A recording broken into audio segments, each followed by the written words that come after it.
ariko gamariye kuva aho wagiriye nk'ubidiri ryanje rirahiye nshasanga muri nyayi ya ngobera ndisi cyabasha nyaruka uba hahera bakora nanjye ndende bayi telefone no igutera shishakukiza jewe uhera no munsi uyo sinzi ngo toboboyi kuhera no musi byaheze wowe ubandanye wipendekeza gusa ndazi kuda kwipendekeza ndi mufana wiwe ntibindaba kandi n'indirimbo ziwe uzuraraba aho uzumviririza uzuraraba naho uzumviririza apana gaha muri iyi nzu aho nyene Maria nimba ibyanyu byabananiye ntundugeko ndakwisabye umuntu afana uwashaka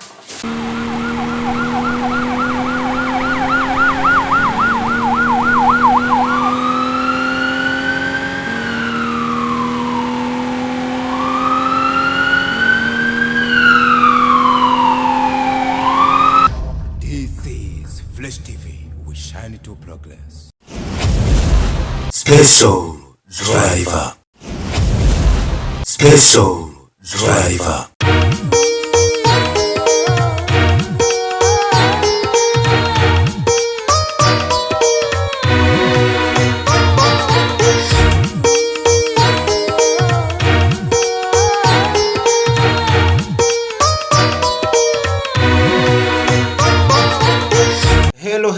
Hello, everybody, everywhere, everywhere you are, of course. Hope you are doing well, guys. Twizere yuko mumeze neza natwe ibintu noboke ibintu n'umunyenga turashima uhoraho yose agenda bikora. Of course, ni entertainment day by day, tubahereza tubakurikiramwo naka innovation ariko tuva bwiza tuja mu bundi mwamaze kubimenyera wumva jingo ikubwira ngo special driver yeah man bakakubwira ngo special driver ati ni special driver. Tubashimira cyane uburyo kino kiganiro twamaze kubona yuko mwagikunze mwatugaragaje umunezero mutubwira ngo mukoze ibidasanzwe tugiye kubana n'ubundi nk'abakora ibidasanzwe kubera ko ingufu tuzikura kuri mwebwe vyanka vyakunda bino bintu bizokunda vyanka vyakunda bizogera kure. Of course je nitwa ndi kuri yaranze the son of Dr. Bro aka diko behind the camera ko ngwanje yitwa Plants Keys. Amakuru yaranze ndwi. I'm telling you guys, ni menshi cyane ubona yuko ino ndwi novuga yari iryoshe yarimo na ambuteyage nyinshi muri cinema narababwiye ko ariho tuba twisunga cyane murabizi, ariko siho nyene tugiye kuguma kubazanira n'amavibes yo mu muziki entertainment yose muri rusange n'abakinyi ba football tuzobazana kugira tubandanye twagura tuyabahe yose uko ameze. Turihuta cyane tutarinze guteba. By the way ndabafitiye special guest nkuko bisanzwe muri special driver. Turaza kwakira umwe mu bantu muza gukunda cyane musanzwe mukunda. Nyina makuru araza kuyatubwira yose mu makuru yaranze ndwi hariya kwa Sami uwitwa Kanyana. Muramuzi cyane uno mukobwa yamenyekanye cyane muri filime zo kwa Sami. Yararamutse ahimbaza isabukuru y'amavuka yibuka igenekerezo yavukiyeko. Byose byabaye muri ino ndwi ubona yuko ibirori byiwe byatashwe n'abakinyi ba filime bagenzi we harimwo uwitwa mukobwa duherutse kwakira no kuri Fresh yitwa JJ Anita ariho yarari na benshi bari mu cyahoze citwa Rukundo TV, ariko kandi umugabo yitwa Sami ntabwo yari kuhabura na gatoya nk'umwe mu bantu binavugwa yuko ashobora kuba ari mu rukundo kwibanga na Kanyana. Kambere bikanavuga yuko ubwo yahozemo ushobora kuba kwarapfuye hafi ya gose ubu niko ndavuga ni Sami umwanya n'umwanya akaba ashobora no gusohora icandise kugira yubakane no witwa Kanyana izuba riva kukabe nkako. Muri no birthday Sami yahise yandika amajambo ateye amakenga canke twava tuvuga yuko aremereye utapfa kwifuriza undi muntu uwo ari we wese. Ni Sami yahise asimbira kuri Facebook page yiwe yandika ngo isabukuru nziza mukobwa mwiza Akanyana, ati mu gihe woheba gukina zino filme nanje noca ndabiheba. Acarenza ko ngo baguhe icunywa icari cyo cyose yaza kuriha. Byumvikana yuko bano bantu bashobora kuba bafitanye imigenderanire idasanzwe. Twihuta muri BMT ni Buja Movies and Talent, ni hariya kwa Amede Manirakiza baraye babyinye insinzi idasanzwe. Nibaze yuko ari n'amateka bakoze ubwa mbere kuri buno butaka bw'u Burundi, nyuma yaho filme yabo Intore Nindi full movie bakwijije ama streaming canke ama views. Ukuvuga ngo igitigiri c'abayiravye kingana ku bantu ibihumbi, kingana n'ibihumbi 500 kuri YouTube, amwe mu mateka adapfa gukorwa. Bino bihumbi 500 by'abaravye ino filme bikaba byahuriranye neza na neza n'ubundi n'ikiringo c'amezi 5. Nibaza yuko bitari bwabe muri filme y'u Burundi iyo dutangiye kwita Urundi Wudu. Ni hariya kwa Riva uno muhungu yitwa Toboboy nawe nyene ntiyasigaye inyuma, yagarutse mu nkuru zaranze indwi, aho uwitwa Sandi Nduwimana yavuye hasi agira ico atangaje. Ni no couple mu biseze yari kirasa ni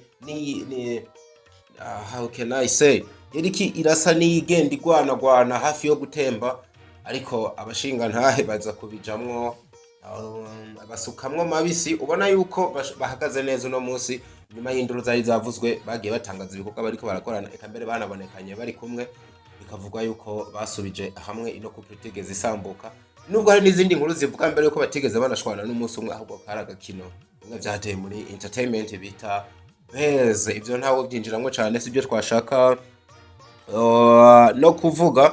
Ubona yuko uwitwa Sandi yahise aja kuri Facebook page yiwe yandika, niwe wa mbere yabitangaje, avuga yuko hagiye gusohoka filime yitwa Toboboy. Rino zina Toboboy naryo rikaba ari izina risanzwe ry'umugabo yitwa Riva, nkuko mwabibonye mu kiganiro twakoranye. Ni filime uravye bamaze no gusohora akantu gasa na trailer, ibonekamwe abakobwa babiri b'amahasa, ariko kandi hakabonekamwo n'umuvyeyi wabo basa, ubona yuko basa. Ni akantu gasa na innovation, ariko si bwa mbere Riva akora ibintu nyebi.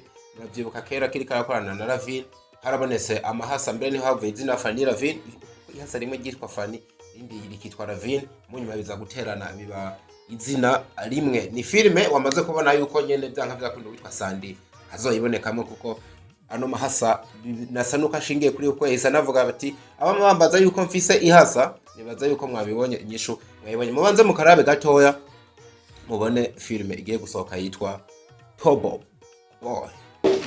ariko gamariye kuva aho wagiriye nk'ubidiri ryanje rirahiye ncasanga Mari nyayi yapiri ngobera Ndisi cyabasha nyaruka uba harakora nanjye ndende bayi telefone no igutera sishakukiza jewe guhera uno munsi uyo sinzi ngo Toboboy guhera uno munsi byaheze wowe ubandanye wipendekeza gusa ndazi kudakwipendekeza ndi mufana wiwe ntibindaba, kandi n'indirimbo ziwe uzuraraba aho uzumviririza, uzuraraba naho uzumviririza, apana gaha muri iyi nzu. Aho nyene Maria nimba byanyu byabananiye ntundugeko, ndakwisavye umuntu afana uwashaka. Abo batobobo nabari batobobo yabara abakizwa yabara batobobo murashake mugende no kubisigo jewe nibindaba, kubera ko nanje ntawe wacaguriye mugabo. Mumvireho gusa kumbona ko mumvireho nabari tobobo nabari inde singishaka kuba chaka mugende no kubije Toboboy njewe ndamufana gusa nta bindi, kandi ndamufana n'indirimbo ziwe murazi ko namanda ziririmba, nta bindi birenza atari ivyo.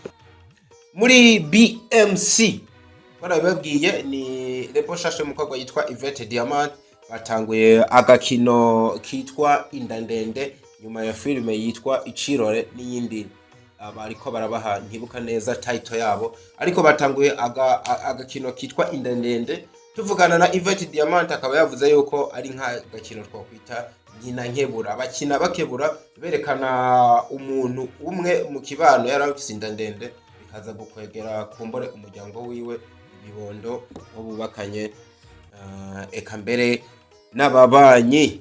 Inkuru yindi novuga atari nziza nuko uwitwa Wizira Besto mwaramumenye ni umuririmbyi, ariko impamvu twakamuzanye muri ano makuru nukubera ko yaheruka no gusayininga muri BFA muri Burundi Film Academy nka secretary wabo, canke se umunyamabanga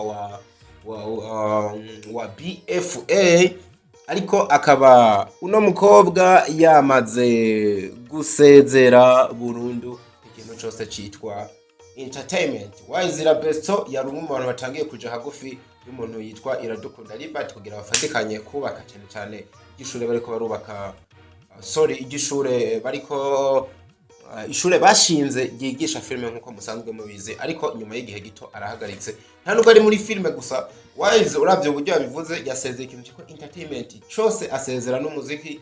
Yarafise ama project menshi, yarafise muri studio, reka mbere yarafise na coming soon y'indimba yari yamaze gushira hanze n'aka video ari karatamba, ariko yasezeye. Amwe mu makuru mfise ya hagufi yihuta nuko uno mukobwa Wise Besto bivuga yuko ashobora kuba yasezeye bino bintu byose kugira akora ikintu cyitwa kwiyegereza Imana, abandanye akizwa burundu ngo ashike ku musaraba.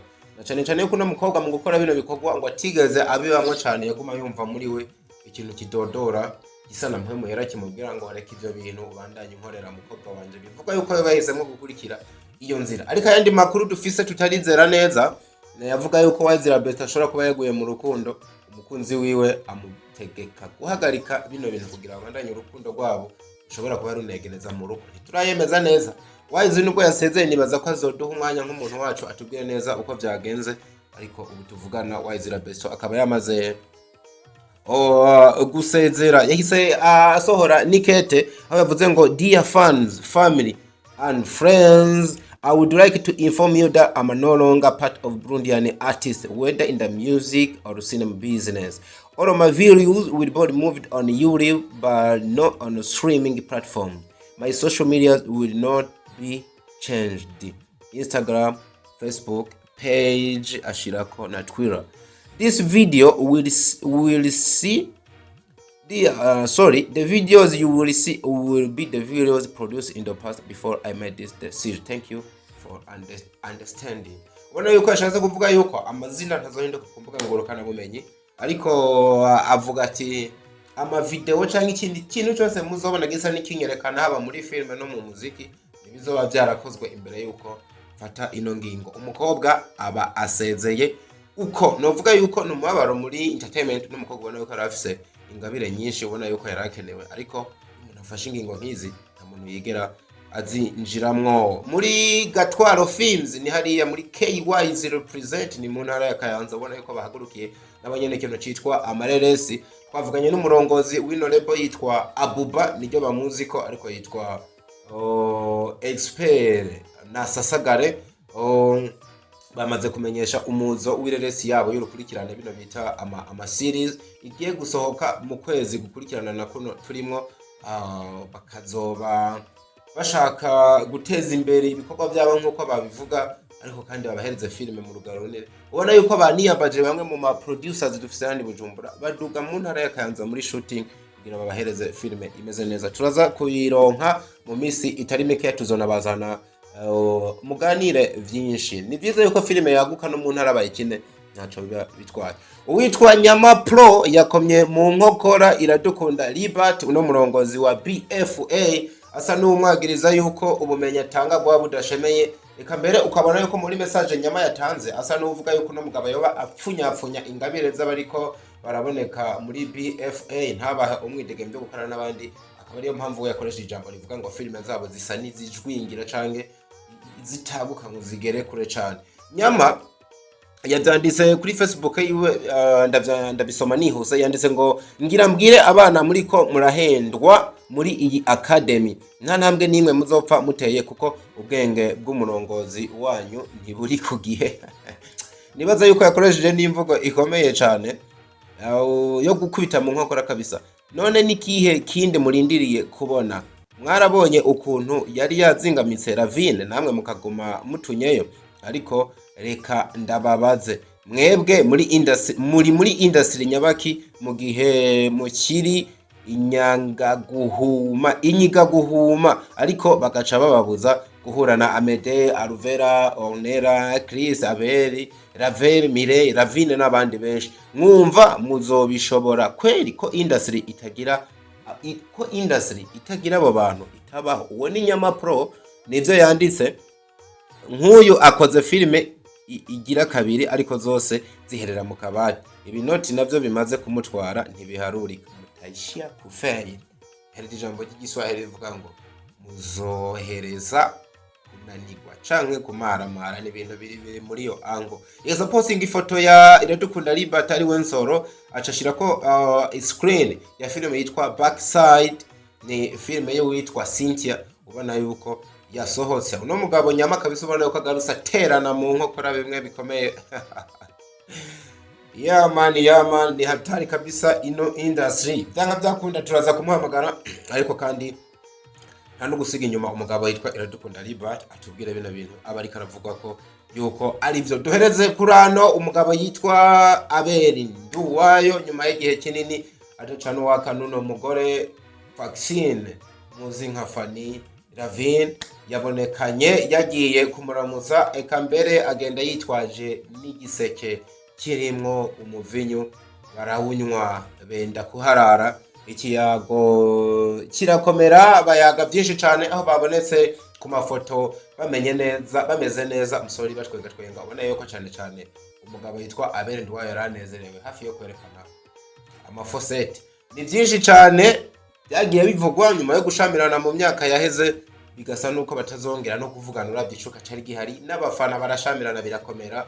Kino kintu cabaye ku ruhande rumwe gisa n'icanezereza abantu, ku rundi ruhande kirababaza, ariko byanka byakunde nibaza ikintu kiba gikomeye y'abantu bariko barahuza abari umunezero ugeretse ku wundi. Reka sinde yavuge kandi ifise uza kuyavuga kunsumbya anabikurikirana kundusha nk'umu analyst, turaza kumwakira mukanya. Byanka byakunde reka mbenda mubabwira muramuzi Ford second time ku yindi ncuro namwakira Nyama Pro, ni mu misegonde mike cyane ugiheze ibi uca witegura kuraba ibindi bintu bimeze neza. Aya amwe n'ayandi tukaza kuyaraba mukanya cyane, twizera yuko muza gukunda ino special driver coming kuriyo Leonce the son of Dr. Vruve aka Deko, bandiko ndabifasha mu n'umuhungu wanje yitwa Prince Kid. I love you so much.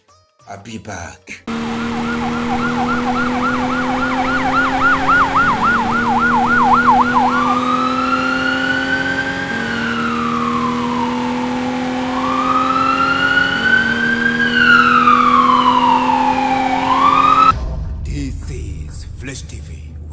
To progress.